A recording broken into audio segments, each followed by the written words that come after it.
एक बच्चे ने पूछा है कि उसके दादाजी की डेथ हुई थी तो रात भर उनकी डेड बॉडी को लेकर नहीं गए जलाने के लिए, ऐसा क्यों?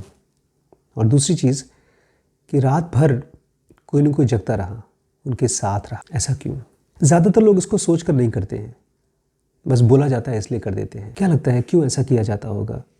किसी आदमी की डेड बॉडी को रात भर कोई ना कोई देखभाल करे। सबसे सिंपल एक्सप्लेनेशन तो यही है, डेड बॉडी है तो कीड़े मकोड़े सबसे पहले आकर के उसको नुकसान पहुंचाएंगे।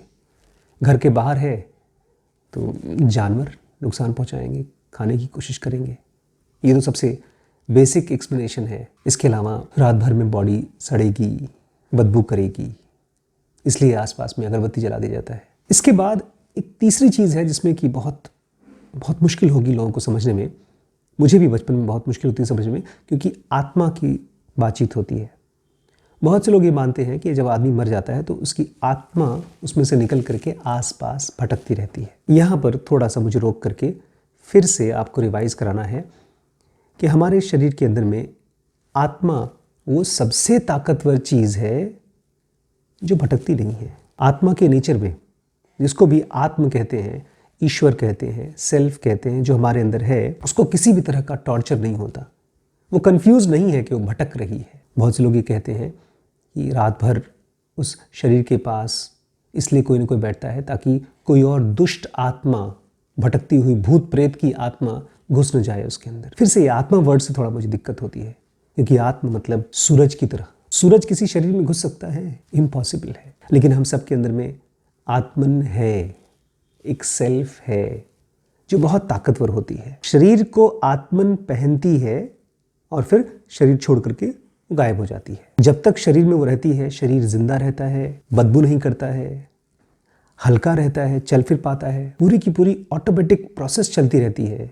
ऐसा लगता है जैसे हमारे बॉडी में कोई डायनामो, कोई जनरेटर लगा हुआ है अपने आप को जिंदा रखने का। और जब वो चला जाता है तब हम सब के सब मर जाते, शरीर मर जाता। तो फिर क्या चीज़ भटकती है? ये क्वेश्चन इंपॉर्टेंट है यहाँ पर, क्योंकि जिसको भी भूत प्रेत कहते हैं हम लोग, वो आत्मा नहीं है, वो आत्मा विहीन कोई चीज़ है। जिसको हम प्रेत कहते हैं, पिशाच कहते हैं, जितने भी नेगेटिव फोर्सेस कहते हैं, अगर उसके अंदर आत्मा होती तो क्या वो नेगेटिव होते? हम अपने आप को पहले सोच लें कि हम क्या हैं। जब हम जिंदा थे उस समय हम क्या हैं? मरने के बाद भी हम वही रह जाते हैं। आत्मा तो है हमारे अंदर में, लेकिन प्योर फॉर्म में हम अपनी आत्मा को जानते नहीं हैं। इसलिए मरने के बाद हम भटकते हैं। हमारी आत्मन अलग हो गई, वो जो जनरेटर थी, जो फोर्स थी, जो इंटेलिजेंस थी, वो गायब हो गई। अब शरीर बचा, लेकिन केवल शरीर नहीं होता। शरीर के साथ साथ एक और एंटिटी होती है जिसको हम लोग गलती से आत्मा कहते हैं, और वो बची रह जाती है मरने के बाद। और वही वापस घुसने की कोशिश करती है, या तो अपने शरीर में या किसी और के शरीर में। वो आत्मन नहीं होती, वो होता है, इसको हम लोग ज़ुनूंगा में बोलते हैं मॉलिक्यूलर बॉडी, इसको हम लोग सूक्ष्म शरीर बोलते हैं। वो होता क्या है? मेमोरीज का एक गट्ठर। जब कोई मर जाता है तो उसको करीब 40 सेकंड में अपना पूरा लाइफ दिख जाता है, जी लेता है, और बहुत बार तो पिछले कई लाइफ्स उसको एक्सपीरियंस हो जाते हैं। और उसके बाद फिजिकल बॉडी यहाँ, आत्मन कहीं और जहाँ उसको होना चाहिए, और बीच में रह जाता है वो मॉलिक्यूलर बॉडी, या जिसको आप प्रेत कहते हैं, भटकना कहते हैं, भटकती हुई आत्मा कहते हैं। की अजीब है, मुझे लगता है नया वर्ड आना चाहिए इसके लिए। वो बेचारी घूमती रहती है। मुझे लगता है अकेला इसलिए नहीं छोड़ा जाता है हिंदू धर्मों में, ताकि फीलिंग्स हर्ट ना हो। किसकी फीलिंग्स? वो जो मरा है उसकी। वो फील करता है। जब डेड बॉडी होती है तब तक वो आसपास बॉडी के ही घूमती रहती है, उसकी माइंड या तो उसका मॉलिक्यूलर बॉडी। इसीलिए हिंदुओं में शरीर को दफनाते नहीं हैं, भस्म कर देते हैं। उसका कोई नामो निशान ना रहे, जिसको अपना घर मान करके। सोचिए यहाँ पर आपका घर है, जब भी आप काम वाम करके कहीं से आते हैं तो अपने घर आते हैं। जब तक ये घर रहेगा तब तक आप आना चाहेंगे, जब ये घर खत्म हो जाएगा तब आप यहाँ नहीं आएंगे। लेकिन एक और चीज़ है, अकेलापन और दुख अगर किसी जीव को मरने के बाद महसूस हो रहा है तब उसको शांति नहीं मिलती। मैं फिर से रिवाइंड कर दूं आपको, शांति आत्मन को नहीं चाहिए, आत्म शांत होती है। शांति चाहिए होती है उन मेमोरीज़ को, उन फीलिंग्स को जो मरने के बाद महसूस हो रहा है जीव को। और अगर उस डेड बॉडी के पास कोई नहीं है, कोई भी नहीं है, तो एक अकेले बच्चे की तरह हो जाती है वो। ये तो मरने वालों की बात हो गई, पता नहीं ये सच है कि नहीं। अब आते हैं जीने वालों की बात। जो मर गया उसके प्रियजन कोई न कोई उसके साथ रहते हैं। क्यों रहते हैं? क्योंकि हिंदू शास्त्रों में और जिन शास्त्रों में भी ये चीज़ों को माना जाता है, जिस रिलीजन में भी माना जाता है, वो सब ये हमको समझाना चाहते हैं कि केवल जन्म खुशी की चीज़ नहीं है, केवल जन्म इम्पॉर्टेंट नहीं है, इक्वली इम्पॉर्टेंट है डेथ। देखिए, जब बच्चा पैदा होता है कोई न कोई उसके साथ रहता है 24 घंटे, जब तक थोड़ा सा वो बड़ा ना हो जाए। उसकी माँ या कोई न कोई रहता है देखभाल करने के लिए, उसको अपनापन महसूस कराने के लिए। क्योंकि हम सबके लिए जन्म बहुत इंपॉर्टेंट चीज़ है, डेथ हमारे लिए बहुत इंपॉर्टेंट नहीं है। इसीलिए जानबूझ के इंपॉर्टेंट बनाया गया है। इसलिए डेथ के बाद खाने के बारे में बड़ा रिचुअल्स फॉलो कराया जाता है। जिस घर में डेथ हो जाती है वहाँ बहुत ही सिंपल खाना बनता है। इनफैक्ट जिस दिन डेथ हो जाती है उस दिन तो खाना बनता ही नहीं, घर में मातम मनाया जाता है। हो सकता है बहुत से लोग मातम ना मनाएं, बहुत से लोग इतने लापरवाह हों, इसलिए इसको रिचुअल बना दिया गया। जैसे सुबह सुबह ब्रश करने को एक रिचुअल बना दिया गया, नहाने को रिचुअल बना दिया गया। बहुत से लोग कम समझदार होते हैं तो वो लॉजिक नहीं समझ पाते, तो नहीं नहाते, बच्चे नहीं नहाते 2 दिन। जब रिचुअल बना देते हैं तभी हो जाता है भाई करना है, मजबूरी है।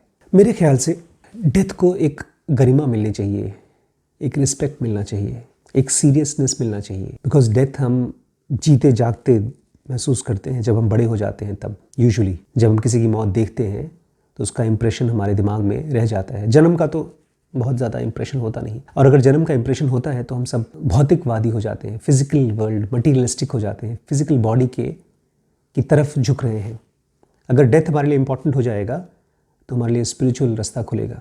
डेथ फ्रीडम है, इस फिजिकल बॉडी से फ्रीडम है, लेकिन हम सब इसको इस तरह से देखते हैं जैसे अंत है, हमारा अंत है।